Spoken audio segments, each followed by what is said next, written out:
الحمد للہ رب العالمین،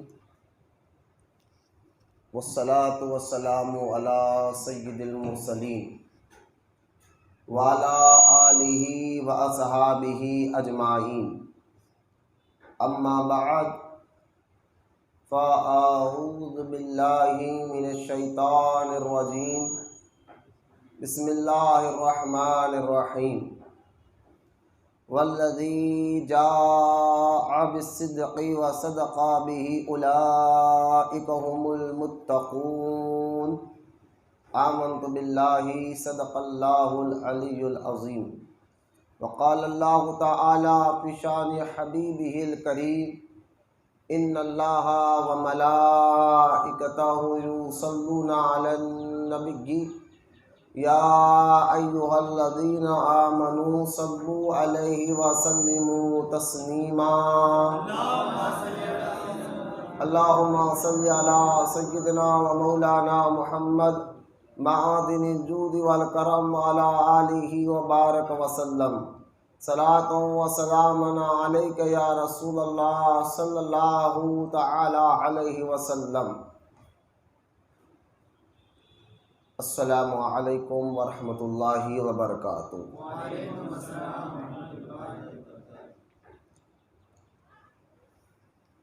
جمادی الثانی کا مہینہ،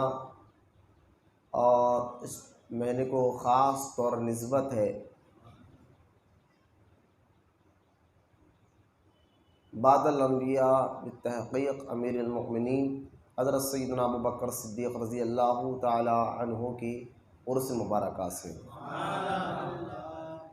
اسی مہینے کی 22 جمادی الثانی جو جمعہ کا دن آ رہا ہے، آپ کا عرس مبارک کا دن ہے، وفات مبارک کا دن ہے۔ تو آج جو ہے ہم اس موضوع پہ بات کریں گے جس کو خواہ چھیڑ کر، یہ عقیدے کا موضوع تھا، اگر بات فضیلت کی رہتی تو ہم خاموش رہتے، لیکن جو عقیدے کا اگر موضوع اگر چھیڑا ہے اور لوگوں کو رافضیوں والے عقیدے بتایا جا رہا ہے، خاص طور ہمارے حیدرآباد دکن میں ایسا بہت زیادہ ہوتے جا رہا ہے، تو اس لیے موضوع رکھنا پڑا، ورنہ ٹاپک تو یہ چل رہے تھے کہ حقوق العباد کیا ہے، اور اس پر کچھ ڈیٹیل میں نے گزشتہ اتوار بتائی تھی آپ کو، اور اسی میں وقت ہو گیا تھا، لیکن کیونکہ دن قریب آ چکا ہے، انشاءاللہ اللہ کا زندگی رخا تو آنے والے اتوار کو ہم صبح 9 بجے سے جشم سیدنا ابوبکر صدیق رضی اللہ تعالیٰ عنہ منائیں گے انشاءاللہ۔ وہ تو آخری میں انشاءاللہ میں اعلان کروں گا کہ اس کے کیا کرنا ہے ہم کو۔ اور آج کچھ رافضیت کے ذہن دینے کی کوشش کی جا رہی ہے کہ حضور صلی اللہ تعالیٰ علیہ وسلم کی خلافت کی 2 قسمیں بتائی جاتی ہے۔ کہتے ہیں کہ حضور علیہ السلام کی ایک خلافت ظاہری ہے، ایک باطنی ہے،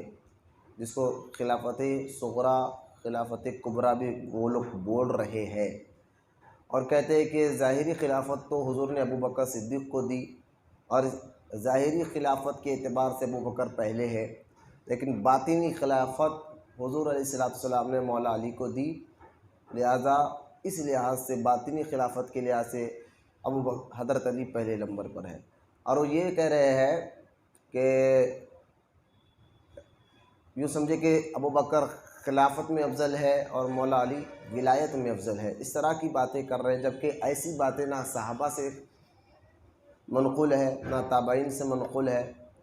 نہ واقعی جو بزرگان دین ہیں انہوں نے کبھی ایسی بات نہیں کہی ہے۔ سب نے ایک ہی لفظ کہا ہے، دمادم مست قلندر ابوبکر کا پہلا نمبر۔ لیکن آج جو ہے نا کچھ لوگ قوالوں میں بھی یہ قوالی آپ اکثر سنو گے، دمادم مست قلندر علی کا پہلا نمبر، تو یہ کہیں نہ کہیں رافضیوں کا جو ہے نا اس کے پیچھے بہت بڑا ہاتھ ہے۔ دیکھیں، اہل بیت کی جو شان ہے، جو مقام و مرتبہ ہے، وہ سراخوں پر ہے، لیکن یہی اہل بیت نے ابوبکر صدیق کی بھی شان بتائی۔ حسینی سیدوں کا تو ننیال ہی صدیق اکبر کا ہے، جتنے حسینی سید ہیں نا ان کا ننیال ابوبکر صدیق ہے، کیونکہ امام جعفر صادق رضی اللہ تعالیٰ عنہ کی اولاد سے حسینی سید آتے ہیں نا، تو امام جعفر صادق کی والدہ جو ہے ابو بکر صدیق کی نوازی تھی، اور آپ کے نانا امام جعفر صادق کے نانا اور نانی یہ بھی ابو بکر صدیق کی اولاد میں سے، تو اس حساب سے ہاں، کیونکہ امام جعفر صادق بیٹے ہیں امام محمد بن باقر کے، اور امام محمد بن باقر بیٹے ہیں امام حسین کے، اور امام زین العابدین کے، اور امام زین العابدین بیٹے امام حسین کے۔ تو اس طرح سے اگر دیکھا جائے تو ننیال حسینی سیدوں کا وہ صدیق اکبر سے لگتا ہے۔ تو اہل بیت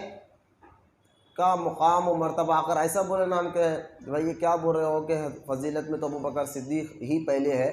تو وہ لوگ کہتے ہیں، تانا دیتے ہیں، بھائی تمہارے دل میں علی کی محبت نہیں ہوگی۔ تو آج انشاءاللہ تعالی ہمارا جو موضوع ٹاپک ہے وہ افضلیت ابو بکر صدیق ہے۔ خود مولا علی نے ایک بار نے بار بار کہا کہ حضور کے بعد سب سے افضل ابو بکر ہے۔ آج انشاءاللہ تعالی اسی احادیث پر ہماری بات ہوگی۔ جو آیت میں نے پڑھی ہے کہ یہ 24ویں پارے کی آیت ہے، والذی جاء بالصدق وصدق بہ اولئک هم المتقون، جس میں اللہ تعالیٰ ارشاد فرماتا ہے کہ یعنی جو یہ سچی چیز یعنی جو نبی دین لے کر آئے ہیں، سب سے پہلے اس کو قبول کرنے والے یہی لوگ متقی ہیں۔ جو حضور دین لے کر آئے، اسلام لے کر آئے ہیں، سب سے پہلے اس کو قبول کرنے والے یہی متقی پرہیزگار ہیں۔ تو سب سے پہلے جو اسلام کو قبول کیا مردوں میں وہ ابو بکر صدیق ہے۔ اس آیت میں پتہ چلا کہ ابو بکر صدیق کو اللہ تعالیٰ متقی کہہ رہا ہے۔ اب پہلے ابو بکر صدیق رضی اللہ تعالیٰ عنہ افضل ہے یہ جاننے سے پہلے، کیونکہ مریدین ہے تو آپ لوگ کو جو رولز جاننا ضروری ہے، جو بنیادی باتیں عقیدے جاننا ضروری ہے، وہ بھی آپ ذرا غور سے سن لیجئے۔ حضور صلی اللہ تعالیٰ علیہ وسلم کے جتنے صحابہ ہیں، قرآن میں اللہ تعالیٰ نے ایک جگہ ارشاد فرما وَكُلًّا کہہ کر کہ محبوب تیرے تمام غلاموں سے میں نے جنت کا وعدہ کر لیا، اور کہیں پر اللہ تعالیٰ نے قرآن پاک میں فرما رضی اللہ تعالیٰ عنہ ورضوا عنہ، اللہ ارشاد فرماتا ہے میں ان سے راضی ہو چکا ہوں، یہ مجھ سے راضی ہو چکے ہیں۔ تو یعنی تمام صحابہ سے اللہ سب مل کر بولے اللہ، یہ عقیدہ ذہن میں رکھے، قرآن کا عقیدہ ہے، اللہ راضی ہے، اور تمام کے تمام صحابہ جنتی ہے، تمام کے تمام صحابہ جنت۔ ان کے آپس کے جو معاملات ہوئے ہیں، جیسا کہ حضرت مولا کائنات علی مرتضیٰ رضی اللہ تعالیٰ عنہ اور امیر معاویہ رضی اللہ تعالیٰ عنہ میں جو جنگ قتال ہوئی ہے، اس کے متعلق بھی غوث اعظم نے خود ارشاد فرما اپنی کتاب غنیۃ الطالبین میں کہ فرما کہ صحابہ کے جو آپس کے رنجشیں تھی اس کے متعلق عام آدمی زبان سے کچھ نہ بولے، خاموش رہنا اس کے لیے واجب ہے۔ یہ غوث اعظم غنیۃ الطالبین میں فرما رہے ہیں، لکھ رہے ہیں غوث اعظم کہ عام آدمی اس کے لیے کچھ نہ بولے، کیونکہ صحابہ کرام کی جو خاص طور پر حضرت مولا کائنات علی مرتضیٰ رضی اللہ تعالیٰ اور امیر معاویہ میں جو جنگ کو قتال ہوا ہے، یہ بات بھی ذہن میں رکھے، یہ جو جنگ تھی کسی کرسی کے لیے نہیں تھی، نہ وہ سیاسی جنگ تھی، نہ وہ پیسے کی جنگ تھی، نہ حسد کی جنگ تھی، ایسا کچھ نہیں تھا۔ یہ سمجھتے تھے ہم سچ پہ ہے، کون امیر معاویہ سمجھتے تھے کہ میں سچ کہہ رہا ہوں کہ عثمان غنی کا قتل کا بدلہ لے، حضرت علی سے یہ مطالعہ کر رہے تھے، اسی بات پر جنگ ہوئی ہے کہ آپ عثمان غنی کے، اور مولا علی کہتے تھے ابھی موقوف نہیں ہے، موقع نہیں ہے سیاسی اعتبار سے کہ دشمن قتل کر کر مسلمانوں کی بیس میں چھپ گئے، تو ابھی اگر ہمیں چن چن کر نکالوں گا تو پھر باہر کے لوگ ہم پر بھاری پڑ جائیں گے، تھوڑا وقت دینے، تو یہاں پر تھوڑا سا بات نہیں جمی۔ لیکن یہاں ایک اور بات میں آپ کو بتانا جانا چاہتا ہوں کہ ان دونوں صحابہ میں یعنی امیر حضرت مولا علی رضی اللہ تعالیٰ عنہ، امیر معاویہ رضی اللہ تعالیٰ عنہ میں سچ پہ کون تھے، حق پر کون تھے؟ تو سارے اہل سنت و جماعت کے علماء کہتے ہیں حق پر، سچ پر مولا علی تھے رضی اللہ تعالیٰ۔ ذہن میں رکھیں مولا علی ہی سچ پر، حق پر تھے، ایک بات۔ اور رہا رتبہ اور مقام کی بات، افضلیت کی بات کہ امیر معاویہ افضل ہے یا مولا علی افضل ہے، تو ہم مولا علی تو بہت دور کی بات ہے، امیر معاویہ امام حسین کی برابر بھی نہیں ہے، امام حسین کے برابر بھی نہیں ہے رتبے میں، اس کے بھی بڑی ڈیٹیل ہے میں بتاؤں گا۔ تو یہاں فضیلت کی بات نہیں چل رہی ہے، یہاں مولا علی میں اور امیر معاویہ میں حق پر مولا علی ہی تھے رضی اللہ تعالیٰ عنہ۔ لیکن ہمیں کیا کرنا ہے، صحابہ اکرام کے آپس کی لڑائی کو لے کر ہمیں خاموشی اختیار کرنی ہے۔ غوث اعظم نے اپنا عقیدہ بیان فرما دیا ایک بات، کیونکہ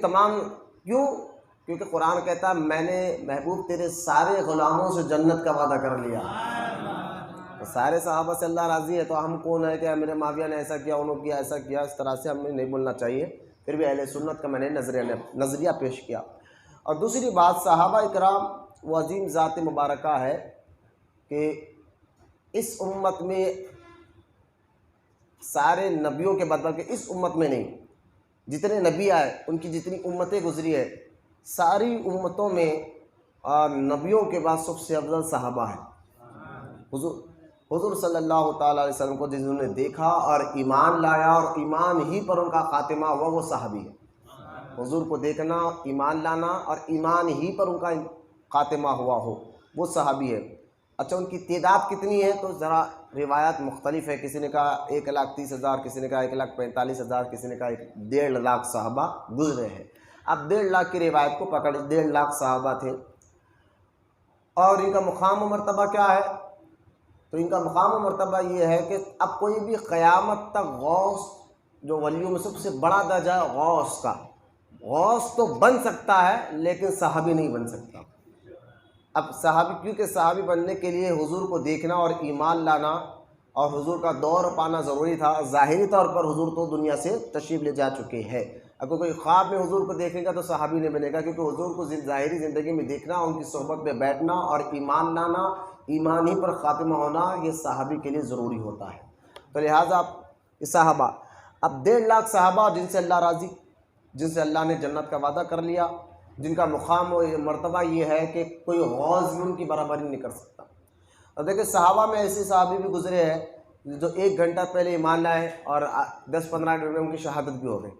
جنگ میں کھڑے تھے ایک صحابی، اسی وقت ایمان لائے، گئے جنگ لڑتے لڑتے شہید ہو گئے، وہ صحابی بھی غوث اعظم سے افضل ہے۔ کیونکہ صحابہ عمل سے نہیں بنتا، ان کا تقویٰ زیادہ تھا، پرہیزگاری زیادہ تھی، نہ صحابہ عمل سے نہیں، حضور کی نظر سے بنتا ہے۔ یہ میرے مصطفیٰ کے کمال، یہ میرے حضور کے چہرے کے تکرا یعنی مکڑا دیکھنے کا کمال ہے، سمجھیے، یوں سمجھیے گا حضور کے چہرے کو تکنے کا یہ کمال ہے کہ اللہ تعالیٰ نے ان کو ساری امت میں افضل بنا دیا۔ جس کے چہرے دیکھنے والے کو اللہ نے اتنا افضل بنا دیا تو خود چہرے والا کتنا افضل ہوگا۔ اچھا، یہ سارے عقیدے جو میں بیان کر رہا ہوں یہ 1400 سال سے مسلمانوں کے اندر چلتے ہوئے آ رہے ہیں۔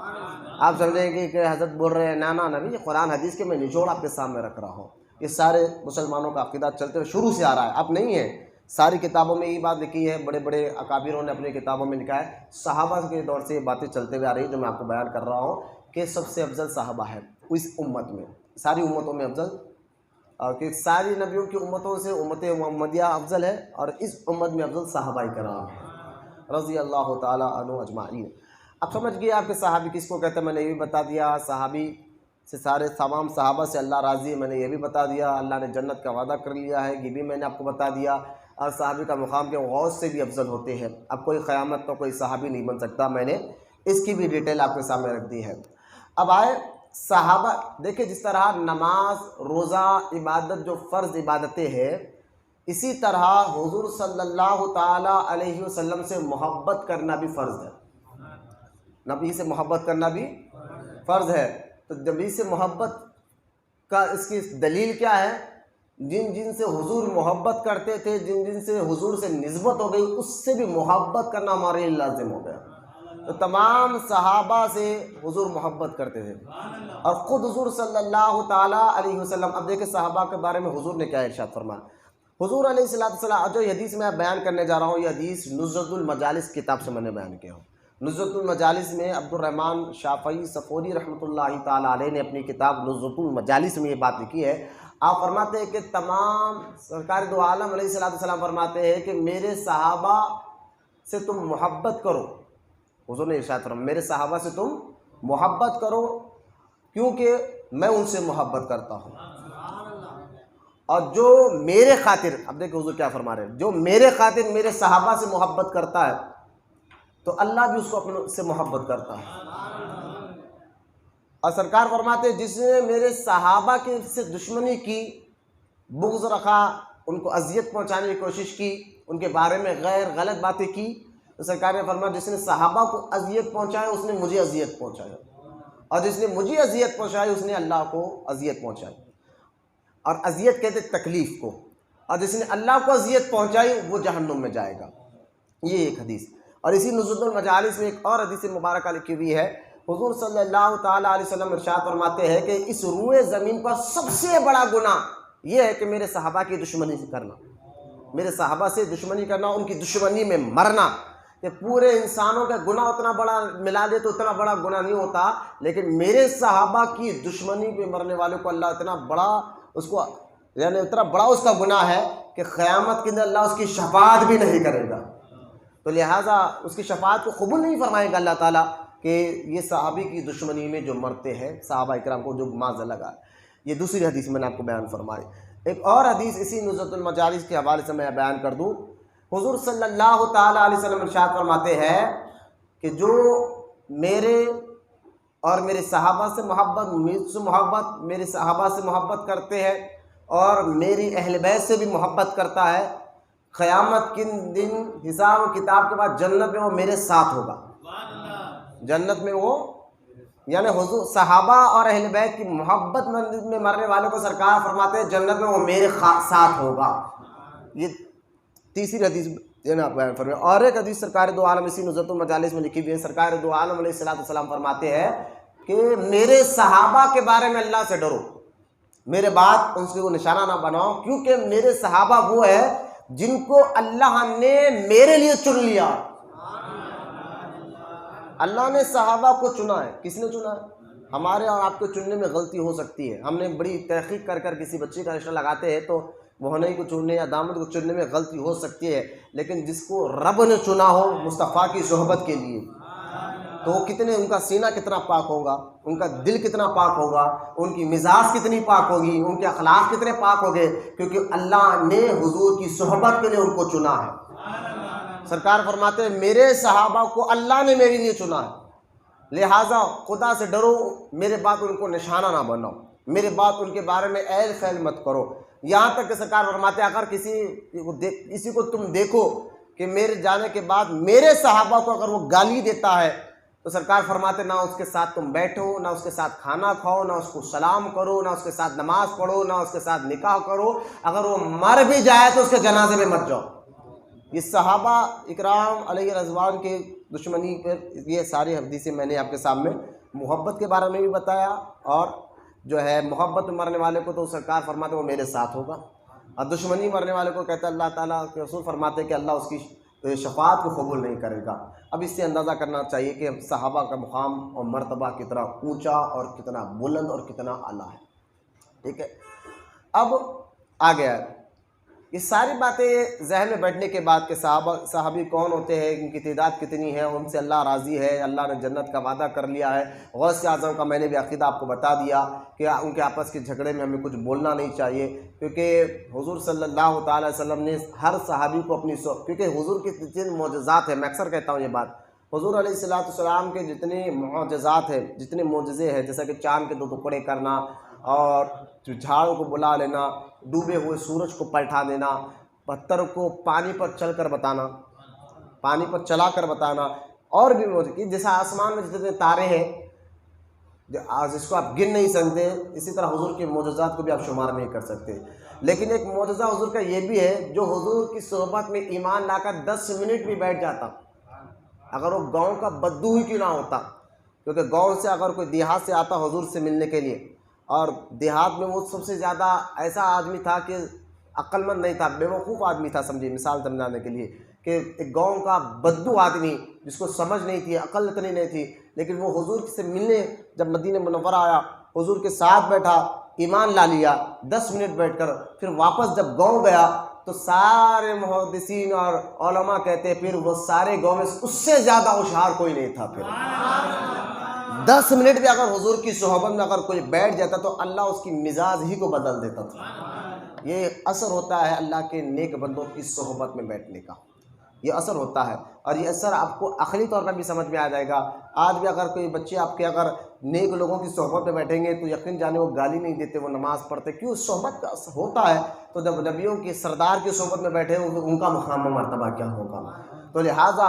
حضور صلی اللہ تعالیٰ علیہ وآلہ وصحبہ وسلم کے اس تمام صحابہ کے بارے میں بتانے کے بعد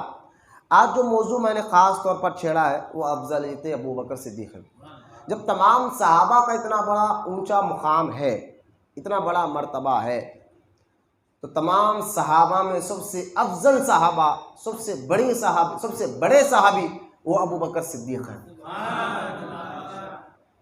اب سوچئے آپ یہ کیا ان کا مقام کیا ہوگا؟ بھائی آپ آسان کر کے بتاتا ہوں، رسالہ قشیریہ میں ایک بات لکھی ہوئی ہے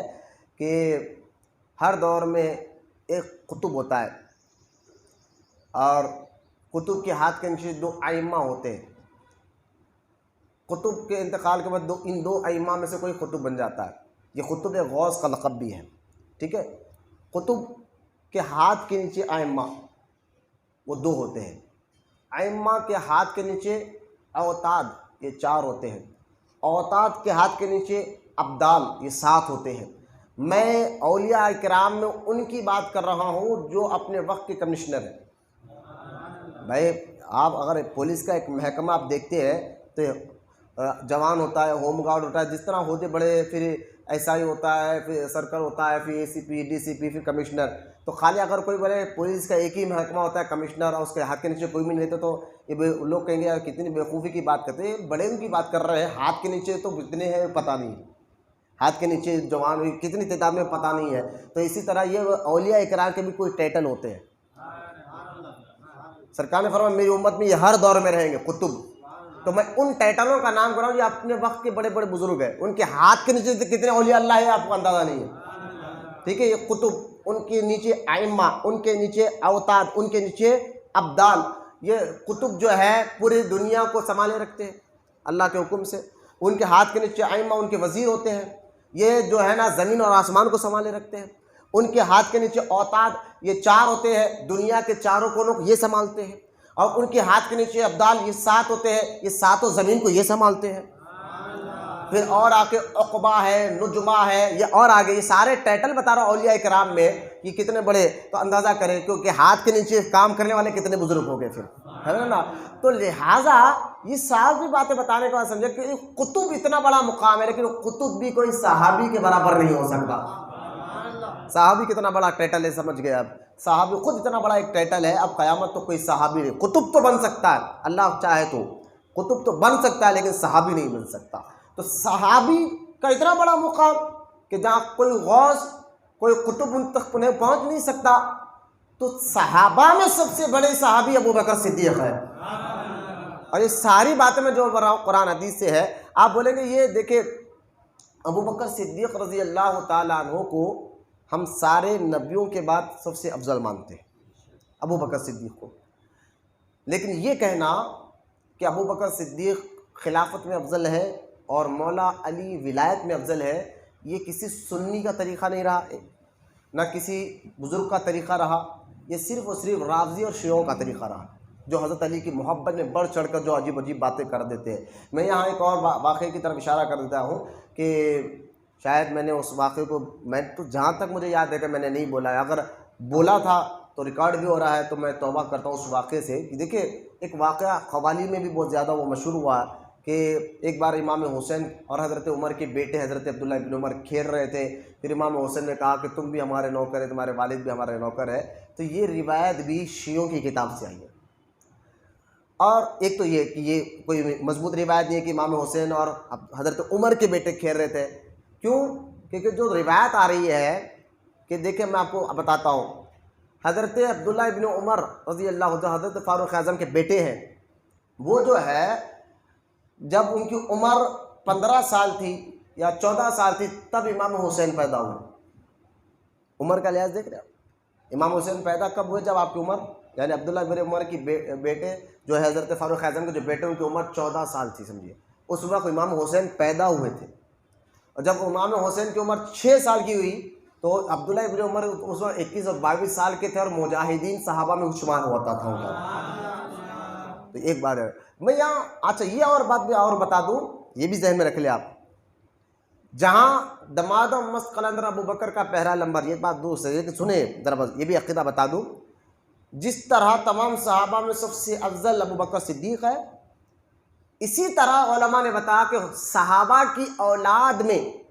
تمام صحابہ کی اولاد میں، ابو بکر کے بیٹے ہو یا عمر کے بیٹے ہو یا عثمان غنی کے بیٹے ہو یا سنیں، تمام صحابہ کی اولاد میں مولا علی کی اولاد افضل ہے، ان کی اولاد سے، یہ بھی بات درست ہے کیونکہ ہم سنی ہیں، ہم ڈگر مگر نہیں کرتے، ہم اہل بیت اور صحابہ سے دونوں سے محبت کرتے ہیں، سمجھے نا، یہ بھی بچوں کی بات کر رہا ہوں میں۔ اب یہ کہنا کہ ولایت حضور کی خلافت کی دو قسمیں ہیں، اور ایک قسم ابو بکر کو ملی وہ جو ظاہری تھی، اور ایک قسم مولا علی کو ملی جو باطنی تھی، یہ بات بالکل غلط ہے۔ ابو بکر صدیق رضی اللہ تعالیٰ عنہ کی افضلیت جو ہے اس کو یوں سمجھیے آپ اگر کوئی آپ کو کہے نا بھئی ہم حضرت ابو بکر کو افضل مانتے ہیں، جو بعض لوگ کہتے ہیں مانتے ہیں، لیکن وہ خلافت میں افضل ہے اور مولا علی ولایت میں افضل ہے، تو آپ پہلے یہ کرنا کہ ابو بکر صدیق پہلے افضل ہے بعد میں خلیفہ بنے، پہلے یہ سمجھیے، افضل پہلے ہے، ابو بکر صدیق افضل پہلے ہے، خلیفہ بعد میں۔ اب وہ کہے گا نہیں افضلیت، پہلے آپ اس کو پوچھو کہ ٹھیک ہے بھائی تمہارے نزدیک افضل کس کو کہتے ہیں، افضل کس کو کہتے ہیں؟ تو بولے جس کو سب سے زیادہ، جس کی نیکیاں ہو، جو سب سے زیادہ اللہ کے قریب ہو، جو زیادہ متقی ہو، اسی کو تو آپ نیک بولیں گے، بڑا نیک ہے، بڑا افضل آدمی ہے، بھائی بڑا اچھا آدمی ہے نا، تو اسی کو نیک بولیں گے، اسی کو افضل بولیں گے، بولے ہاں اسی کو ہم افضل بولیں گے۔ اور ولایت کے لیے یہ بھی تو ضروری ہے نا، جس کو ولایت اللہ دیتا ہے اس کا سینہ پاک ہوتا ہے، انہیں ایمان لانے کے بعد وہ اس کے دل میں عقل نہیں رہتا، تکبر نہیں رہتا، اس کے مزاج میں توکل آتا ہے، اثار آتا ہے، ساری کوالٹیز جو ایک ولی میں ہونا چاہیے، ایک ولایت کے اندر جس کے لیے ضرور ولایت ملنے کے لیے جو کوالٹی ہونا ضروری ہوتا ہے وہ ولی کے اندر سب ہوتے ہیں، ٹھیک ہے، تبھی تو اس کو اللہ ولایت دیتا ہے، اپنا قرب عطا فرماتا ہے، خاص قرب عطا فرماتا ہے۔ افضل اگر اس بات پر ہے کہ کس کے زیادہ نیکیاں وہ اتنا اللہ کے قریب، جس کے سب سے زیادہ نیکی ہو وہ اللہ کے اتنے زیادہ قریب ہے، اور اسی کو آپ افضل بولیں گے، اسی کو آپ بڑا بولیں گے، سب سے زیادہ نیکیاں اس کے یہ اللہ کے زیادہ قریب ہے نا۔ اب سوال یہ اٹھتا ہے کہ آپ کے نیکیاں کیا ہے اور میرے نیکیاں کتنے ہیں، یہ غیب کی بات ہے، یہ کوئی نہیں جانتا، یعنی آپ کے کتنے نیکیاں ہیں یہ آپ بھی نہیں جانتے کہ کون سی نیکی ایسی ہے جو اللہ کی بارگاہ میں قبول ہوئی یا نہیں ہوئی، آپ کو بھی نہیں معلوم۔ کئی لوگ ایسے جو نیکی سمجھتے کر رہے ہیں لیکن ان کو پتہ نہیں چلتا کہ وہ کام گناہ تھا، ہے نا، تو نیکی کے بارے میں بھی علم ہونا پڑتا ہے پہلے کہ نیکی بولتے کس کو ہے، کس کام کو نیکی کہتے ہیں۔ تو خیر اب رہا پھر بھی اگر نیکی آپ کر بھی رہے ہیں لیکن کتنے آپ کے نام اعمال میں نیکیاں یہ آپ کو نہیں معلوم، میرے نام اعمال میں کتنے نیکیاں ہے یہ مجھے نہیں معلوم، تو یہ غیب کی بات ہے۔ تو اب یہ کہنا کہ افضل وہ ہوتا ہے جو سب سے زیادہ اللہ کے قریب، جو سب سے زیادہ نیکیاں کر رہا ہوں نبیوں کے بعد، میں نبیوں کے برابر ہی نہیں کر رہا، نبیوں کے بعد کی بات کر رہا ہوں، ٹھیک ہے، سب سے زیادہ اللہ کے قریب نبی ہی ہوتا ہے، اور نبیوں میں سب سے اعلیٰ ہمارے نبی ہیں، تو نبیوں کے بعد صحابہ کی بات چل رہی ہے، تو لہٰذا سب سے زیادہ جس کے نیکیاں ہے وہ اللہ کے قریب ہے، اور جو ہے اب یہ سوال یہ اٹھتا ہے کہ آپ کے نیکیاں کتنے نہیں معلوم، میرے نیکیاں مجھے کتنے ہیں نہیں معلوم، تو پھر آپ وہ بولے کہ پھر افضل کون ہے؟ تو میں بتاؤں تمہارے نزدیک ہی تو سمجھے ہو نا کہ افضل وہ جو سب سے زیادہ اللہ کے قریب ہو، جس کی نیکیاں زیادہ، بولے ہاں، تو اگر اللہ خود بتا دے کہ اس کی نیکیاں زیادہ، اللہ خود بتا دے کہ اس کی نیکیاں یہ ہے زیادہ ہے، تو مانو گے؟ ماننا تو پڑے گا۔ تو اب دیکھیے اب سورہ حدید 27واں پارہ، سورہ حدید آیت نمبر 10، اللہ تعالیٰ ارشاد فرماتا ہے، میں اس آیت کا صرف ترجمہ سنا رہا ہوں، سورہ حدید، میں یہ بتانا چاہتا ہوں افضلیت کا جو مسئلہ ہے یہ طے شدہ مسئلہ ہے، پہلے سے طے شدہ مسئلہ ہے، اس کو چھیڑنا نہیں چاہیے تھا، اور یہ طے شدہ مسئلہ ہے۔ دوسرا یہ عقیدے کا مسئلہ ہے،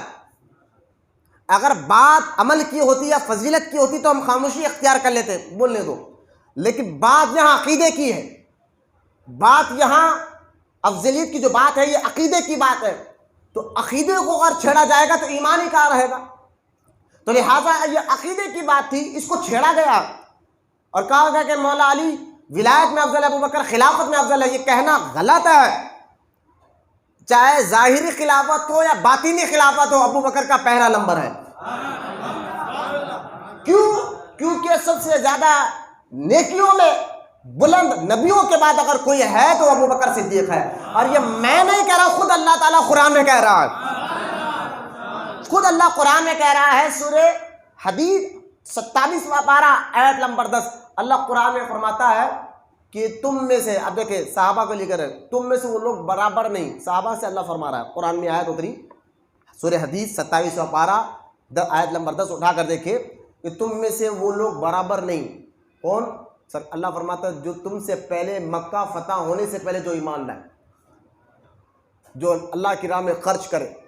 مکہ فتح ہونے سے پہلے۔ آپ جانتے نا حضور مکہ فتح ہونے سے پہلے 13 سال اعلان نبوت کے بعد 13 سال مکے میں رہے، اور یہ 13 سال کتنے خطرناک گزرے جس کا آپ اندازہ نہیں۔ ان 13 سالوں میں ایمان لانا سمجھیے کہ واقعی ایک بہت بڑا، جیسا کہ ہمارے حیدرآباد کی زبان میں کہتے ہیں بھائی جگر کلیجہ اس کے پاس ہے بولتے نا، اس سے بھی بڑی چیز تھی اس 13 سال میں، کیونکہ چاروں طرف دشمن تھے اور ابھی اسلام پھیل رہا تھا۔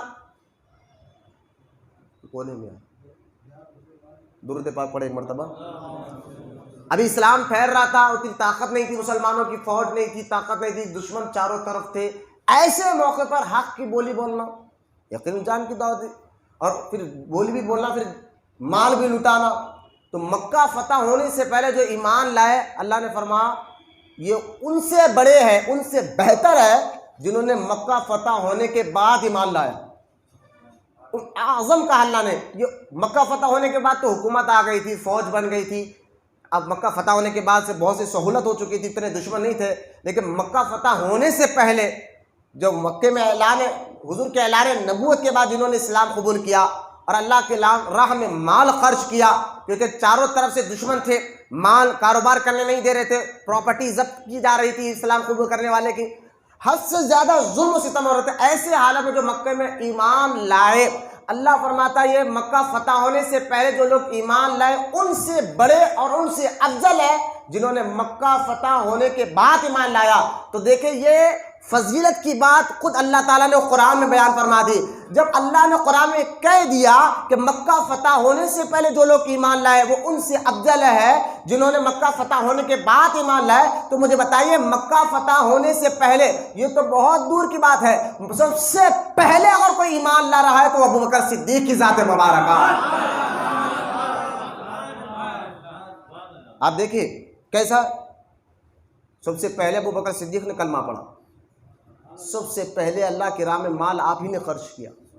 سب سے پہلے حضور کے بعد، میں یہاں حضور کی برابری نہیں کر رہا ہوں معاذ ذہن میں رکھنا، میں صحابہ کی بارے میں بات کرتا ہوں، سب سے پہلے ایمان لانے والے ابو بکر، سب سے پہلے اللہ کی راہ میں مال خرچ کرنے والے ابو بکر، میں وہ بھی آیت بتاؤں گا آپ کو، سب سے پہلے دین نبی کے بعد تبلیغ کے دین کرنے والے ابو بکر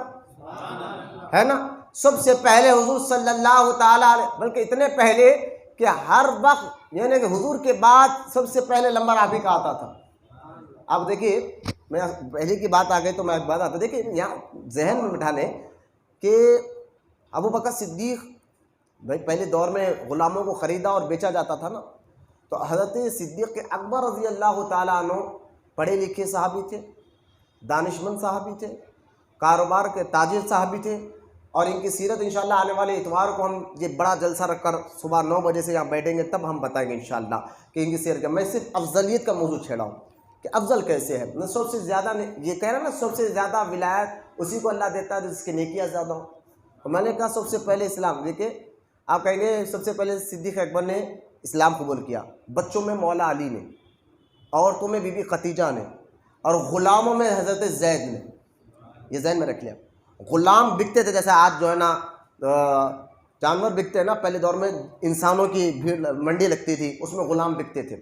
اب غلام تو اپنے آقا کا فرما بردار ہوتا تھا، تو لہٰذا غلام کی اتنی اہمیت نہیں ہوتی تھی اس دور میں، اس دور کی بات کر رہا ہوں۔ اور دوسرا تو بی بی خدیجہ تھے، اسلام قبول کر چکے تھے، اور خاتون ہے کتنا بھی بولے تو وہ تو اپنے گھر میں رہیں گے، پردہ ہے۔ تیسرے مولا علی، وہ تو بچے تھے ابھی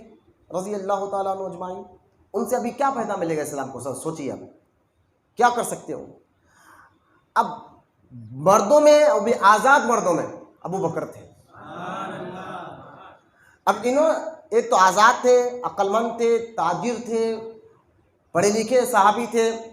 یعنی یوں سمجھیے کہ سب سے پہلے حضور نے جو تحریک اسلام کے چلائے، پہلے قبول آپ نے اسلام کو قبول فرمایا تو تمام صحابی کہنے لگے یہ ابو بکر نے کون سا مذہب قبول کر لیا، اتنا عقل مند آدمی، اتنا ہوشیار آدمی۔ تاجر کہتے تھے نا، یہ کیا سودا تم نے کر لیا ہے؟ بھائی ایک آپ کا کوئی تاجر اور کاروبار کرنے والا ساتھی دوست ہو، اگر وہ ایسا مال اٹھا لے مارکیٹ سے تو لوگ تانا دیں گے یار اتنا عقل مند پڑھا لکھا ہو کہ یہ کیا کام کر لیا تو اس طرح کے تانے ابو بکر صدیق کو دیتے تھے کہ یہ تم نے کیا کر دیا۔ لیکن صدیق اکبر سب سے پہلے ایمان بھی لائے اور سب سے پہلے اللہ کی راہ میں مال نبی کے بعد خرچ کیا تو ابو بکر صدیق نے کر بتایا۔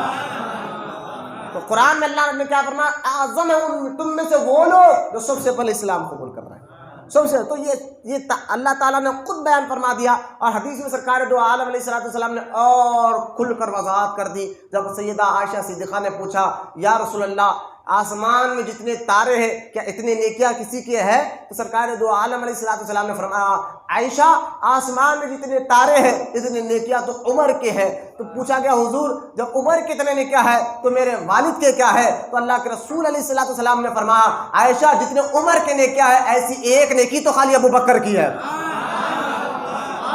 عمر کی ساری نیکیوں کو ایک طرف رکھو اور ابو بکر کی ایک نیکی۔ اور یہاں آگے سرکار دو عالم علیہ الصلوۃ والسلام نے فرمایا کہ دیکھیں اللہ قرآن میں کیا کہتا ہے سورہ حدید میں، جو اللہ کی راہ میں سب سے پہلے مال بھی خرچ کیا اور سب سے پہلے اسلام کو بھی قبول کیا وہ اعظم ہے، افضل ہے۔ تو اب دیکھیں سرکار دو عالم علیہ الصلوۃ والسلام فرماتے ہیں کہ جن جن لوگوں نے مجھ پر احسان کیا تھا سب کا احسان میں نے اتار دیا سوائے ابو بکر کے، اور ان کا احسان، ان نے جو فائدہ پہنچایا اسلام کو اور جتنا مال خرچ کیا ہے، تو سرکار دو عالم علیہ الصلوۃ والسلام فرماتے ہیں کہ قیامت کے دن اللہ تعالیٰ ہی ان کا احسان کا بدلہ اتارنے والا ہے۔ مال سب سے زیادہ خرچ کرنے والے ابو بکر، بولو سبحان اللہ۔ سب سے پہلے ایمان لانے تو سب سے زیادہ نیکی کس کی ہوئی پھر؟ بولو نا، تو افضل کون ہوئے پھر؟ ولایت میں پھر چاہے ظاہری ولایت ہو یا باطنی ولایت ہو، ٹھیک ہے۔ اب یہاں میں اور بتا، یہ تو افضلیت ابو بکر صدیق چل رہے ہیں نا۔ اب آگے بڑھے، اب دیکھیے آپ یہاں بول رہے ہیں تو انہیں کہتے ہیں نہیں ایسا ٹھیک ہے بھائی، انہیں خلافت میں ہی افضل تھے، ولایت میں افضل نہیں تھے۔ میں نے کہا پھر چلو بھائی ولایت کے لیے تم کیا کیا کوالٹی چاہتے ہو؟ خود مولا علی کی میں حدیث بتا دوں، پہلے آپ سنیں۔ مسند امام احمد بن حنبل، امام احمد بن حنبل جو غوث اعظم کے استاد ہیں، بولے سبحان اللہ، غوث اعظم کے استاد ہیں، اور انہوں نے ایک کتاب لکھی مسند حدیث کی، اور ایک رہی 14 یا 15 جلدیں اس کی ہیں۔ انہوں نے مسند حدیث جو لکھی ہے، مسند ابو بکر، مسند حضرت عمر، مسند عثمان غنی، ایک ایک صحابی کے جو ہے نا ایک مسند پر انہوں نے ایک باب باندھا ہے۔ اور یہ امام احمد بن حنبل یہ حدیث جو لکھی ہے مسند امام احمد بن حنبل، یہ اس وقت لکھی گئی جب امام بخاری لکھی نہیں گئی تھی، اس سے پہلے کی یہ کتاب ہے مسند امام احمد بن حنبل۔ اس میں یہ حدیث پاک ہے کیا؟ بار بار اب دیکھیں دماد و مست قلندر ابو بکر کا پہلا نمبر یہ علی بھی کہتے ہیں۔ میں یہ حدیث سنانے جا رہا ہوں، سنیں آپ۔ حضرت عمر ابن خطاب رضی اللہ تعالی عنہ کی شہادت ہوئی، یہ مسند امام احمد بن حنبل میں فضائل صحابہ میں حدیث پاک موجود ہے۔ جب آپ کی شہادت پاک ہوئی تو حضرت عبداللہ ابن عباس کہتے ہیں کہ حضرت عمر ابن خطاب کو غسل دینے کے بعد، کفن پہنانے کے بعد جو ان کے جسم مبارک کو رکھا گیا تو میں سامنے بیٹھا تھا۔ عبداللہ ابن عباس حضور کے چاچا کے بیٹے فرماتے ہیں کہ میں بیٹھا تھا تو میں نے دیکھا کہ کوئی شخص میرے پیچھے آئے، میں سامنے چہرہ کر رہا تھا، پیچھے آئے اور کونی کو دبا، یعنی بیٹھتے بیٹھتے انہوں نے اپنی کونی کو میری گردن پہ رکھا اور گردن پہ رکھ کر کونی پہ ایسا دبا کر بیٹھے نیچے، اور بیٹھ کر کہنے لگے کہ یا اللہ۔ اب وہ حضرت عبداللہ ابن عباس کہتے ہیں میں نے ابھی دیکھا نہیں کہ پیچھے کون ہے، میں سامنے دیکھ رہا تھا۔ تو انہوں نے بیٹھ کر ایک تو کونی دبایا، دوسرا اس کے بعد انہوں نے دعا کے لیے ہاتھ اٹھائے کہ اللہ عمر کو رحمت عطا فرما، عمر پر رحمت نازل فرما، عمر پر رحمت نازل فرما۔ یہ حضرت عمر کے بارے میں دعائے رحمت کی، اس کے بعد کہا، میں سن رہا تھا، اس کے بعد کہا کہ دعائے رحمت کرنے کے بعد کہا کہ پھر کہتے ہیں میں نے اپنے کانوں سے کئی بار سنا۔ عبداللہ بن عباس کہہ رہے ہیں میں آواز سن رہا تھا پیچھے، کون ہے پتہ نہیں تھا، ابھی پلٹ کے میں نے دیکھا نہیں تھا۔ انہوں نے پہلے تو حضرت عمر کے لیے رحمت کی دعا کی، اس کے بعد پھر کہا کہ اے اللہ میں نے اپنے کانوں سے کئی بار سنا ہے۔ اب دیکھیں وہ دعا کرنے والے کیا کہہ رہے ہیں، میں نے اپنے ان کانوں سے کئی بار سنا ہے کہ سرکار دو عالم علیہ السلام ہمیشہ کہتے تھے میں ابو بکر اور عمر فلاں جگہ گئے تھے، میں ابو بکر اور عمر فلاں سے بات کرنے گئے تھے، میں ابو بکر اور عمر فلاں جگہ بیٹھے ہوئے تھے، میں ابو بکر اور عمر فلاں جگہ بیٹھ کر کھانا کھا رہے تھے، میں ابو بکر اور عمر۔ عبداللہ ابن عباس کہتے، پیچھے والے کہتے کہ حضور ہمیشہ کہتے تھے میں، جیسا کہ ہم بولتے ہیں نا اکثر ارے فلاں کے ساتھ، بھائی کیا بات ہے آپ زیادہ اس کا ذکر کرتے ہیں، اس سے محبت زیادہ ہے۔ تو حضرت عبداللہ ابن عباس کہتے ہیں پیچھے بیٹھے والا بار بار کہہ رہے تھے، میں اپنے کان سے سنا، اکثر حضور اپنی محفل میں کہتے تھے میں ابو بکر اور عمر وہاں گئے تھے، میں ابو بکر عمر وہاں بیٹھے ہوئے تھے، میں ابو بکر اور عمر۔ تو اس طرح حضور بار بار کہتے تھے۔ آج ابو بکر تو حضور کے ساتھ آرام کر رہے ہیں، عمر کو بھی اپنے پاس بلا لیے ہیں، آج یہ پھر سے وہی ہو گئے حضور ابو بکر اور عمر۔ بولنا سبحان اللہ۔ حضرت عبداللہ ابن عباس کہتے ہیں ان کی الفاظ میں اتنی رقت تھی، اتنی تاثیر تھی، میں نے پلٹ کر دیکھا کہ ہے کون، تو دیکھا تو مولا علی تھے۔ ارے بولو نا سبحان اللہ۔ خود علی کہہ رہے ہیں، مولا علی رضی اللہ تعالیٰ، خود مولا علی پیچھے بیٹھے ہوئے تھے۔ اور یہاں حدیث پاک دیکھیں آپ کہ محمد بن حنفیہ جامع ترمذی میں بھی حدیث پاک ہے، صحیح بخاری میں فضائل صحابہ میں بھی حدیث پاک ہے کہ محمد بن حنفیہ رضی اللہ تعالیٰ عنہ یہ حضرت علی کی دوسری بیوی کے بیٹے تھے، ٹھیک ہے۔ اور دیکھیں آج لوگ کہتے ہیں حضرت علی نے زبردستی خلافت کو مان لیا تھا، اگر یہ بات شیعہ لوگ کہہ رہے ہیں، ابو بکر حضور کے بعد تو علی کا تھا خلافت کا مسئلہ، لیکن ابو بکر بیٹھ گیا اور حضرت علی نے زبردستی مان لیا تھا۔ اگر زبردستی خلافت پہلے تو مانی نہیں جاتی، ایک بات اگر مان لیے تو پھر اس کے پیچھے حضرت علی نے ساری زندگی نمازیں کیوں پڑھی؟ یہ مسئلہ نماز کا ہی مسئلہ ہو جاتا تھا۔ اچھا نماز نسب میں بھی خرابی آ سکتی تھی، کیونکہ یہ امام زین العابدین جن کے بیٹے ہیں، امام حسین کے بیٹے، سارے حسینی سید غور سے سننا ہے نا، امام زین العابدین رضی اللہ تعالیٰ عنہ، حضرت عمر ابن خطاب کو ابو بکر گالیاں دیتے شیعہ، کہتے کہ خلافت کا حق تو علی کو تھا، انہوں نے لیا۔ میں نے کہا پھر دیکھو خود جو ہے نا محمد بن حنفیہ، پہلے سنیے، جنگ یمامہ حضور کے ظاہری پردہ فرمانے کے بعد جو جھوٹے نبوت کے دعویٰ کرنے والوں سے ابو بکر نے جنگ کی تھی، اس میں سب سے بڑی جنگ جو ہے مسلمہ بن کذاب سے ہوئی تھی، اور وہاں جنگ یمامہ ہوا تھا، وہاں پر ایک کنیز پکڑ کر لائی گئی تھی، ان کا نام تھا حنفیہ، اور ان کو ابو بکر صدیق کی خلافت کا دور تھا، اور یہ حنفیہ کو آپ نے ہبا کر دیا تھا مولا علی کو، بولنا سبحان اللہ، اور ان کا نکاح ہو گیا تھا مولا علی کے ساتھ، سیدہ حنفیہ کا نکاح ہو گیا تھا۔ مجھے بتائیے اگر حضرت علی ابو بکر کی خلافت ہی کو نہ مانتے تو پھر ان کی دی ہوئی کنیز سے نکاح کیوں کر رہے ہیں؟ پھر ان کی نسل میں فرق آئے گا معاذ اللہ۔ یہ کتنی بیہودی بات شیعہ کر رہے ہیں، اور ان کی باتوں میں آ کر آج اپنے راضی۔ ایک تو یہ، اب یہاں اور ایک بات بتا دوں، خود امام حسین رضی اللہ تعالیٰ عنہ کی جو بیوی ہے شہر بانو، انہی کی اولاد سے زین العابدین پیدا ہوئے، شہر بانو کے بیٹے ہیں۔ تو یہ شہر بانو ہے کون جو امام حسین کی بیوی ہے؟ یہ حضرت عمر کے دور میں ایران جب فتح ہوا تھا، وہاں کے راجہ کی بیٹی تھی، حضرت عمر نے ان کا نکاح جو ہے حسین سے کرا دیا تھا۔ تو پھر شہر بانو سے بیٹے پیدا ہوئے زین العابدین۔ میں نے کہا اہل بیت تو لے رہے ہیں آپ، خلافت کو مان رہے ہیں، اور دمادم مست قلندر ابو بکر کا پہلا نمبر کہہ رہے ہیں، ساری زندگی صدیق اکبر۔ اچھا بتائیے، نماز جو ہے نا ایک ایسی عبادت ہے، جتنا مضبوط آدمی یہاں کھڑا رہے گا اتنا زیادہ اس پیچھے والوں کو بھی نور ملے گا۔ امام، کیونکہ حدیث پاک ہے بھائی، صحیح بخاری مسلم میں حدیث پاک ہے، جو احسان کی حدیث پاک ہے۔ جبریل آئے تھے انسانی شکل میں اور حضور سے پوچھا تھا اسلام کیا ہے، ایمان کیا ہے، اور اس کے بعد کہا تھا احسان کیا ہے۔ تو سرکار نے اسلام کیا ہے بتایا، ایمان کیا بتایا، اور تیسرا جواب یہ دیا تھا جب جبریل پوچھے تھے یا رسول اللہ یہ بتائیے کہ احسان کیا ہے، تو سرکار نے فرمایا نماز ایسی پڑھ کے گویا تو اللہ کو دیکھ رہا ہے۔ اگر ایسا نہیں پڑھ سکتا تو کم سے کم یہ خیال کر اللہ تجھے دیکھ رہا ہے۔ تو مصلی پر ایسے لوگ بھی تو کھڑے ہوں گے نا جو اللہ کو دیکھتے ہیں، بولے نا صبح نہیں دیکھتے تو پھر حضور نے بیان ہی کیوں کر رہا ہے بھائی؟ نماز ایسی پڑھ تو جتنا بڑا ولی مصلی پہ کھڑا ہوگا۔ آپ دیکھیں اجمیر شریف کی جو مسجد ہے اجمیر شریف میں، وہاں پر حضرت سیدنا شیخ حمید الدین ناگوری نماز کے لیے آتے تھے،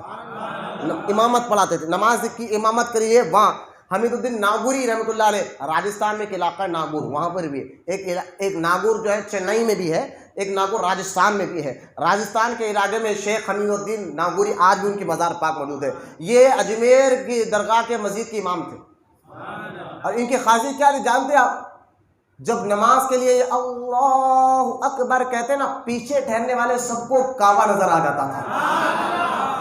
یہ آپ کو کرامت تھی۔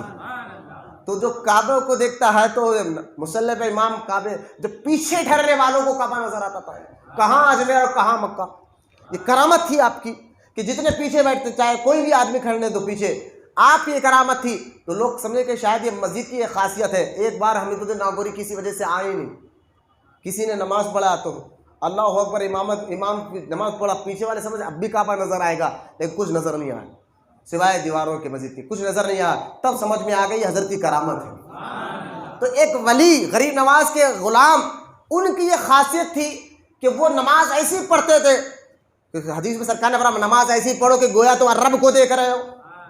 اب سمجھا یہ غریب نواز کے غلام شیخ حمید الدین ناگوری رحمۃ اللہ تعالیٰ علیہ کی نماز تھی، تو غوث اعظم کی نماز کیسی تھی ہوگی؟ امام الاولیاء جو غوث اعظم تو سکی سارے ولیوں کے امام ہیں۔ آپ کے بارے میں کئی روایت ہے کہ غوث اعظم تو نماز پڑھ لیتے، ایک مرتبہ ایک سانپ آپ کے آستین میں گھس گیا، ادھر سے گھسا ادھر سے نکلا، ادھر سے گھسا ادھر سے نکلا، سارے لوگ بھاگ گئے، غوث اعظم اطمینان سے نماز پڑھتے رہے، کیونکہ وہ سوائے رب کے جذبوں میں اتنے مگن تھے، ان کو پتہ ہی نہیں چلا، ان کو پتہ ہی نہیں چلا۔ خود مولا علی رضی اللہ تعالیٰ عنہ اجمعین ایک جنگ میں حضرت علی کی پیر کی ایڑی میں تیر چبھ گئی، آپ نکالنے نہیں دے رہے تھے، صحابہ نے حضور سے جا کر کہا حضور علی کی پیر کی ایڑی میں تیر چبھی ہے، ہاتھ لگانے نہیں دے رہے، بہت شدت کی ان کو تکلیف ہے، کیا کرے؟ تو فرمایا سنو، جب علی نماز کے لیے کھڑے ہو، ہاں تو ابھی نماز کو صحیح، ہم جو ہے نا نماز کے اندر جو سکون کیوں نہیں مل رہا ہے کہ ہم کو نماز صرف ہم پڑھ لے دیکھا دیکھی، والد کو دادا کو نماز دیکھا دیکھی پڑھنے سے نہیں آتی، نماز کو سیکھنا پڑتا، سیکھ کر نماز پڑھو، پھر نماز کی جو نورانیت ہے وہ آپ کو سمجھ میں آئے گی، نماز کی جو کیفیت ہے ایمان کے بعد وہ آپ کو سمجھ میں آئے گی۔ جو قرآن میں اللہ فرما رہا ہے بے شک نماز ہر بے حیائی اور برائی چیز سے تمہیں روکتی ہے، لیکن آج دیکھو ایک آدمی نماز بھی پڑھتا ہے، شراب بھی پی رہا ہے، نماز بھی پڑھتا ہے، جوا بھی کر رہا ہے، نماز بھی پڑھتا ہے، سود کا کاروبار بھی کر رہا ہے، تو کیوں؟ کیونکہ اس نے نماز پڑھا ہے صرف دیکھا دیکھی۔ اگر اس کو پوچھو بلا کر ٹھیک ہے بھئی نماز کی شرطیں کیا ہے نہیں معلوم، نماز کے واجبات کیا ہے نہیں معلوم، نماز میں فرض کتنے ہیں نہیں معلوم ہے، نماز ارے سجدے میں 7 ہڈیوں کا ٹکنا فرض ہے لیکن پتہ نہیں ہمیں، تو نماز کو سیکھنا پڑتا ہے، سیکھ کر جو نماز پڑھے پھر وہ نماز کی نورانیت کیا ہوگی جس کو رب کے جلوے نظر آ رہے ہوں گے۔ خود مولا علی کے پیر کی ایڑی میں تیر چبھ گئی تو حضرت مولا علی ہاتھ لگانے نہیں دے رہے تھے، جا کر صحابہ نے حضور سے کہا، فرمایا علی جب نماز کے لیے کھڑے تب نکالو، پیر کی ایڑی میں، ایڑی کے اندر تیر چبھی تھی، مولا علی نماز کے لیے کھڑے ہو، تیر کب نکلی پتہ نہیں چلا۔ نماز سے پہلے تو یہ حال تھا کہ ہاتھ لگانے نہیں دے رہے تھے، تکلیف اتنی شدت کی تھی، اور جب نماز کے لیے کھڑ گئے مولا علی، تیر نکل گئے، علی کو پتہ نہیں چلا، نہ آواز نہیں کی۔ تو نماز اتنی افضل عبادت ہے کہ بندہ نماز میں خاص اور سجدے میں اللہ کے سب سے زیادہ قریب ہو جاتا ہے۔ تو جب صحابہ کے تو سنو، نماز ایسی چیز ہے، مصلی ایک ایسی چیز ہے، اس پر روحانیت والا ہی کھڑ سکتا ہے، جس کے اندر روحانیت نہیں ہو۔ تو میرے آقا علیہ السلام کے دیوان میں بتانا یہ چاہتا ہوں کہ دماغ مست قلندر ابو بکر کا پہلا نمبر وہ اس لیے کہ حضور صلی اللہ تعالیٰ علیہ وسلم کی ظاہری زندگی میں حضور نے خود فرمایا کہ ابو بکر سے کہو کہ ابو بکر لوگوں کے لیے نماز پڑھائے، اور ایک نہیں 17 نمازیں ابو بکر نے حضور کی زندگی میں نماز پڑھائی، 17 ٹائم نماز پڑھا۔ سوچو یار، ایک بار تو کہا سرکار کی مزاج زیادہ خراب تھی، فرما عائشہ ابو بکر سے کہو کہ وہ نماز پڑھا، اپنے والد سے کہو کہ وہ نماز پڑھا۔ سرکار اماں جان نے فرمایا یا رسول اللہ میرے والد میں بڑے نرم دل ہے، وہ آپ کے مصلی پہ کیسے کھڑے، آپ کے مصلی پہ ان کو ٹھہرنے کی ہمت نہیں ہے، دوسروں سے پڑھیے۔ فرما عائشہ ابو بکر سے کہو وہ نماز پڑھے۔ کہا حضور دوسروں سے بتائیے۔ کہا عائشہ اللہ چاہتا ہے کہ ابو بکر کھڑے۔ اگر نماز روحانیت نہیں تھی، ولایت باطنی ولایت تھی، پھر نماز کا مصلی کیوں دیا جا رہا ہے؟ تبھی تو دیا نا، حضور نے پہلے اشارہ کر دیا کہ مصلی پہ کھڑا کر، ابو بکر سے کہو وہ نماز پڑھائے، ابو بکر سے کہو وہ نماز پڑھائے۔ ارے ایک مرتبہ تو ہوا یوں، حضرت علی رضی اللہ تعالیٰ عنہ بیٹھے ہیں، حضرت عباس بیٹھے ہوئے ہیں، سرکار کی مزاج بڑی زیادہ خراب ہے، حضرت عمر نماز کا ٹائم ہو گیا، عمر کھنگارتے ہوئے آگے بڑھے نماز پڑھانے کے لیے، تو سرکار اندر سے آواز دیتے ہیں، یہ بھائی یہ دیوار نہ مسجد کی، یہ حجرہ تھا سرکار کا، وہاں سے پردہ لٹکا ہوا تھا، وہاں سے سب امام بھی نظر آتا تھا، اندر سے آواز دے کر کہتے ہیں کہ عمر پیچھے ہٹ جاؤ، ابو بکر کو نماز پڑھانے دے۔ مجھے ایک بات بتائیے، ولایت میں مولا علی افضل اگر یہ لوگ کہہ رہے ہیں، علی تو ساتھ میں ساتھ بیٹھے تھے نا، حضرت عباس حضور کے ساتھ بیٹھے ہوئے تھے نا، آج حضور یہ کہتے تھے علی تم جا کر پڑھا دو نماز، یہ کہتے تھے عباس تم جا کر پڑھا دو نماز، نہ کہہ رہے ابو بکر سے کہو کہ وہ نماز پڑھائے۔ 17 نمازیں صدیق اکبر نے حضور کی ظاہری زندگی میں پڑھائی ہے، کوئی ایک نماز کسی اور نے پڑھائی تو بتا دو۔ تو یہ کہنا کہ روحانیت میں حضرت علی افضل ہے، میں نے کہا یہ کیا کہہ رہا ہو، خود مولا علی سے پوچھو۔ محمد بن حنفیہ نے پوچھا، اب میں نے بتایا حنفیہ کون تھے اس کی ڈیٹیل میں نے بتائی ہے، محمد حضرت علی کی دوسری بیوی کے بیٹے، انہوں نے فرمایا ابا جان یہ بتائیے حضور کے بعد افضل کون ہے؟ فرمایا ابو بکر ہے۔ خود مولا علی کہہ رہے ہیں افضل کون ہے؟ کہا ابو بکر ہے۔ ان کے بعد کون ہے؟ فرمایا عمر ہے۔ تو لہذا یہ بار بار ایک نہیں کئی حدیثوں میں، خود دیکھیں آپ امام زین العابدین، امام حسین کے بیٹے امام زین العابدین، ایک آدمی ان سے مسئلہ پوچھنے آیا، امام حسین کے بیٹے بھائی مسئلہ پوچھنے آیا کہ حضور تلوار کو چاندی کی موٹ لگا سکتے ہیں؟ تو امام زین العابدین نے فرمایا ہاں میں نے ابو بکر صدیق کی تلوار کو چاندی کی موٹ دیکھی ہے۔ بولنا سبحان اللہ۔ اب وہ پوچھنے والا کہتا ہے واللہ آپ ابو بکر کو صدیق کہتے ہیں؟ اب جلال میں آ گئے تھے، فرمایا واللہ صدیق، واللہ صدیق، واللہ صدیق، اللہ کی قسم ابو بکر صدیق ہے، صدیق ہے، صدیق ہے۔ یہ اہل بیت کا عقیدہ، یہ جو ہے نا، اب دیکھیں آج جو اپنے آپ کو غوث اعظم کے اولاد بولنے والے بھی عجیب باتیں کر رہے، علی کا پہلا نمبر، میں نے کہا چلو غوث اعظم کا عقیدہ بھی پڑھ لو۔ غنیت الطالبین میں غوث اعظم نے ایک باب بانا اور غوث اعظم لکھتے ہیں، اب یہ بولو تو کہتے ہیں غوث اعظم نے یہ کتاب لکھی نہیں، ارے ٹھیک ہے پہلے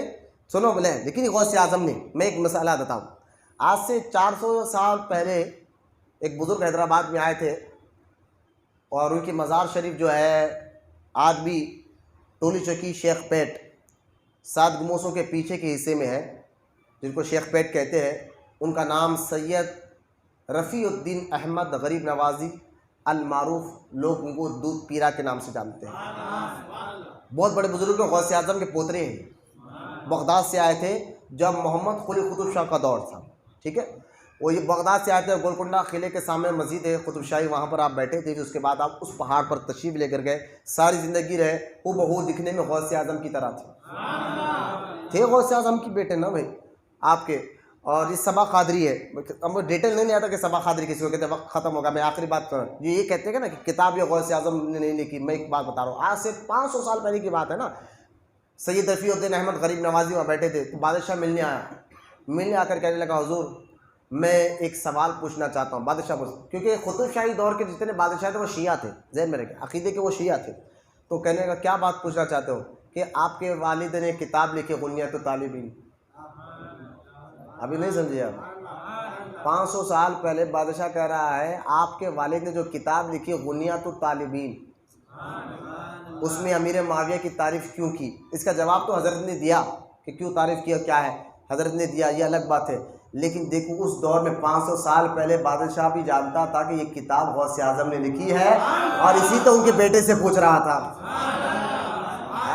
اور آج کہنا کہ یہ غوث اعظم کی کہاں لکھی کتاب ہے، کیونکہ اس میں امیر معاویہ کی تاریخ ہے، اس میں غوث اعظم نے یہی عقیدہ لکھا تھا مادہ مسقل اندر ابو بکر کا پہلا نمبر۔ آپ جیسے اس کتاب میں باب باندھے ہیں، ابو بکر غوث اعظم نے اپنی کتاب غنیۃ الطالبین نے باب باندھا، اس میں فرمایا سارے نبیوں میں امتی محمدیہ افضل ہے، فرمایا پھر امت محمدیہ میں صحابہ افضل ہے، غوث اعظم لکھ رہے ہیں، اور صحابہ میں جنگ احد میں جو شریک تھے وہ افضل ہے، جنگ احد سے زیادہ افضل جنگ بدر میں جو شریک تھے وہ افضل ہے،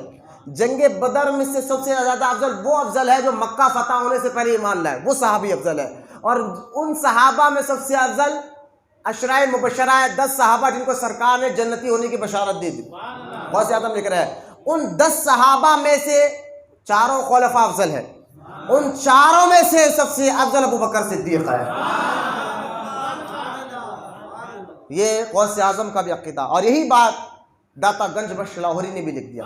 جو غوث پاک کے تایا زاد بھائی بھی ہونا داتا صاحب، جن کا مزار لاہور میں ہے، اور یہ ایسے بزرگ ہیں جہاں خواجہ غریب نواز 40 دن کا چھلا بیٹھ کر آتے ہیں، بولو یا سبحان اللہ، خود غریب نواز جا کر 40 دن بیٹھ کر آتے ہیں،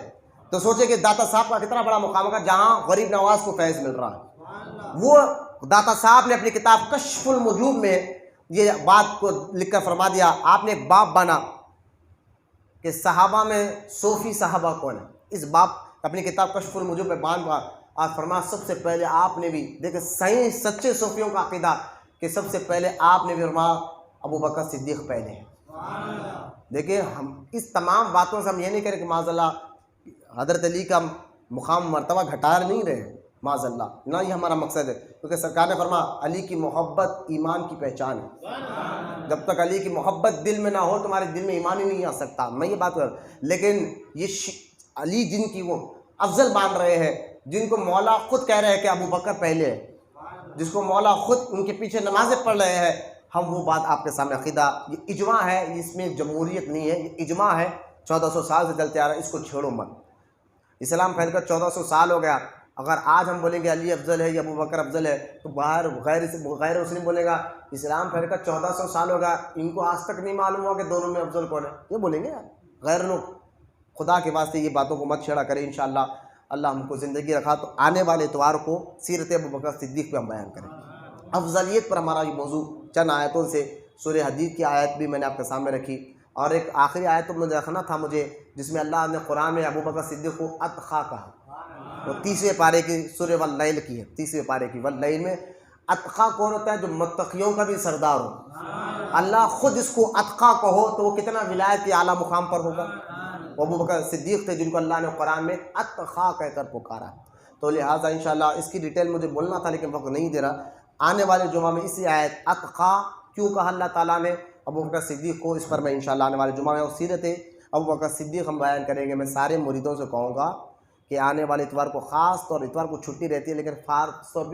طور پر بھی چھٹی لیجیے، آپ لوگ نیند سے چھٹی لیجیے، ہے نا، تھکاوٹ سے چھٹی لے لیجیے، آرام سے چھٹی لے لیجیے، اس ساری زندگی پڑی ہوئی نیند، آرام، سکون، اور آپ کو ظہر تک بٹھایا جائے، ظہر کے بعد تو اتوار کے بعد آپ فری رہتے ماشاءاللہ، اس کے بعد جا کے جتنا سونا ہے سونا، لیکن نماز قضا مت کرو۔ تو لہٰذا اتوار کے دن ہر مرید کو صبح 9 بجے یہاں رہنا ضروری ہے۔ میں فجر کی بات نہیں بلا رہا ہوں کہ فجر یہاں پڑھو، 9 بجے میں ٹائم دیکھوں گا، میں خود بھی رہوں گا، اگر جو بھی 9 بجے کے بعد آئے گا، خاص طور میں مریدوں کی طاقت کر رہا ہوں، میں اس کو واقعی میں اس کو بھجا دوں گا باہر، میں تقریر کے دوران ہی بولوں گا کہ آپ چلے جائیے بابا، آپ کی اہمیت نہیں، دل میں درد نہیں تو فائدہ کیا، طلب ہی نہیں ہے تو پیاس سے تو فائدہ کیا۔ تو 9 بجے سارے مرید، اور جو مرید نہیں آئے، جو پہچانتے اپنے پیر بھائی، ان تک یہ بات پہنچا دیجیے آپ کہ آنے والے اتوار کے دن ہم سیرت ابو بکر صدیق پر جلسہ رکھ رہے ہیں، اور انشاءاللہ کھانے کا بھی انتظام کرنے کا ہمارا ارادہ ہے، تو جو مرید تعاون کرنا چاہ رہے ہیں، ابو بکر صدیق کی فاتحہ میں شریک ہونا چاہ رہے ہیں، وہ ضرور جو ہے سراج سے مل لیجئے، کہ آنے والے جمعہ اتوار سے پہلے مل لیجئے، خدا کے واسطے جتنا ہو سکا، میں بھی کہہ رہا ہوں کہ سارا نہیں، جتنا ہو سکا دیجئے تاکہ ثواب آپ کو بھی ملے، مقصد میرا ثواب آپ کو بھی ملے، یہ مقصد ہے، ورنہ اللہ اس قابل تو بنا کہ طرح ہم بنا لے سکتے ہیں الحمدللہ، لیکن ثواب سب کو ملے، یہ مقصد ہے، اور کوئی مقصد نہیں ہے۔ نہ ہم جو لوگ مرید جانتے ہیں، نہ کبھی ہدیے کی ہم مانگ کرتے ہیں، نہ پیسے کی مانگ کرتے ہیں، نہ کبھی کریں گے انشاءاللہ، لیکن یہ ثواب میں آپ کو بھی ہم بانٹنا چاہتے ہیں، اسی لیے آپ کو بار بار یہ اعلانات ہوتے ہیں، اور یہ اعلانات کرنا، ثواب میں لوگوں کو آپس میں بلانا، یہ حضور کی سنت مبارکہ ہے، حضور کی عادت سنت مبارکہ ہے۔ تو انشاءاللہ آنے والے اتوار کو پروگرام رہے گا۔ ایک بار آخری بات، آنے والے اتوار تک، آج سے یہ اتوار سے آنے والے اتوار تک ہمارا نیت یہ ہے کہ ہم 1.25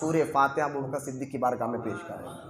سورہ فاتحہ۔ تو آپ جتنی مرتبہ روز پڑھے یا تو لکھ لیجئے، جو بچے واٹس ایپ پہ گروپ بنائے ہوئے وہ واٹس ایپ پہ ڈال دیجیے روز کے، اگر جس کا گروپ میں نہیں ہے تو 8 دن آنے والے اتوار تک صبح 9 بجے آ کے لکھا دے کہ ہم نے اتنے مرتبہ سورہ فاتحہ آخری میں روز 10 مرتبہ پڑھے، 20 مرتبہ پڑھ لیں، جتنے مرتبہ پڑھیں، انشاءاللہ آپ کا بھی نام جو ہے نا ابوبکر صدیق کی بارگاہ میں تحفتاً جائے گا انشاءاللہ۔ جو یہ تحفہ، یہ نذرانہ جبریل لے کر جاتے ہیں اور لے آ کر کہتے ہیں فلاں آدمی نے آپ کے لیے بھیجا ہے، تو ثواب اس طرح تحفے کی شکل میں بزرگوں کی بارگاہ میں جاتا ہے۔ ابوبکر صدیق تو وہ ہے جن سے اللہ بھی راضی ہے اور رسول بھی راضی ہے، اور جس سے ابوبکر راضی ہو جائے تو اس سے اللہ اس کا رسول بھی راضی ہے۔ ابھی سیرت میں آپ سنیں گے انشاءاللہ کہ کس طرح اللہ رسول ان سے راضی تھے الحمدللہ۔ آنے والے اتوار کو اللہ زندگی رکھا تو آپ سنیں گے کہ کیا میرے صدیق اکبر کا مقام تھا، کیسا ان کے مقام تھا، کس طرح ان کا درجہ ہے انشاءاللہ، اور ان کے واقعات کیا ہے۔ تو لہٰذا سورہ فاتحہ ڈیری کے جو بچے گروپ میں جوائنٹ ہیں وہ لکھ بھیجیں، نہیں تو والے روز پڑھ کے آنے والے اتوار کو جو بچیاں ہیں باہر سن رہے ہیں، جو نہیں سن رہے تو اپنے گھروں تک بھی یہ بات پہنچائے کہ انشاءاللہ سورہ فاتحہ